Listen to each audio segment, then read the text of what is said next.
nih ya ngomong-ngomong Nezar Patria ya tadi. Kemarin aku tuh ketemu sama Mas Nezar, ketemu langsung. Dan ini tuh adalah satu inspirasi juga untuk masyarakat, untuk pemirsa, untuk kita bertiga. Apa inspirasinya kira-kira? Karena Nezar Patria itu punya ciri khas, keunikan sebelum memulai pekerjaannya sebagai Wakil Menteri. Walaupun sudah sebelumnya ya 1 tahun, tapi ini kan baru dipilih lagi jadi Wakil Menteri gitu. Sekarang jadi Wamenkomdg ya. Yap, namanya berubah ya.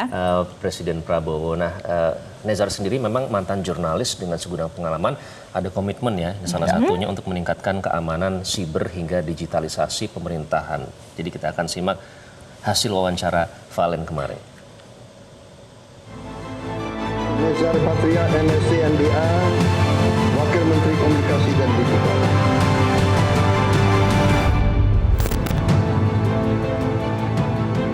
Nama Nezar Patria adalah sosok yang tidak asing di kalangan aktivis, jurnalis, hingga pemerintahan Indonesia saat ini.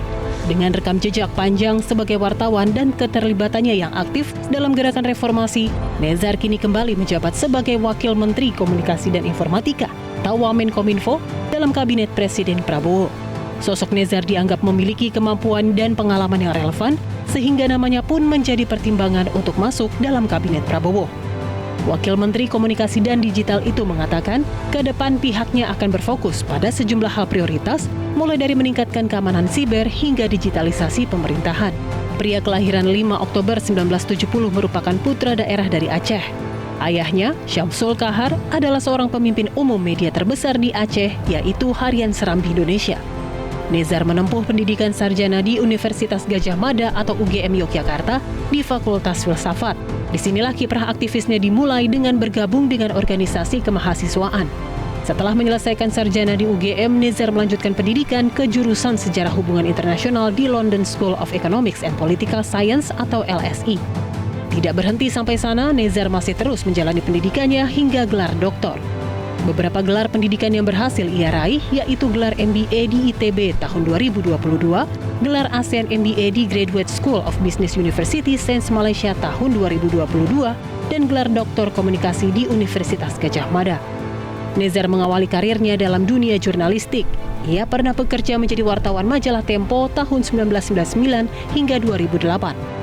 Melihat berbagai kemampuannya, ia dipercayai menduduki jabatan sebagai wakil pemimpin redaksi CNN Indonesia tahun 2014 hingga 2015 dan pemimpin redaksi di The Jakarta Post tahun 2015-2020. Perjalanan panjangnya dalam dunia jurnalistik mengantarkan dirinya menjabat sebagai Ketua Umum Aliansi Jurnalis Independen atau AJI periode 2008 hingga 2011 dan anggota Dewan Pers tahun 2016 hingga 2019. Dalam bidang pemerintahan, Nezar pernah menjabat sebagai staf khusus 5 di Kementerian BUMN tahun 2022 hingga 2023. Ia juga pernah menjabat sebagai Direktur Kelembagaan PT Pos Indonesia atau Persero tahun 2020 hingga 2022 dan Komisaris Utama PT Dapensi Trio Usaha tahun 2021 hingga 2022. Kemudian pada 17 Juli 2023, Nezar dilantik oleh Presiden ke-7 Joko Widodo masuk ke dalam kabinetnya sebagai Wakil Menteri Kominfo. Jelajahi cara baru mendapatkan informasi. Download Metro TV Extend sekarang.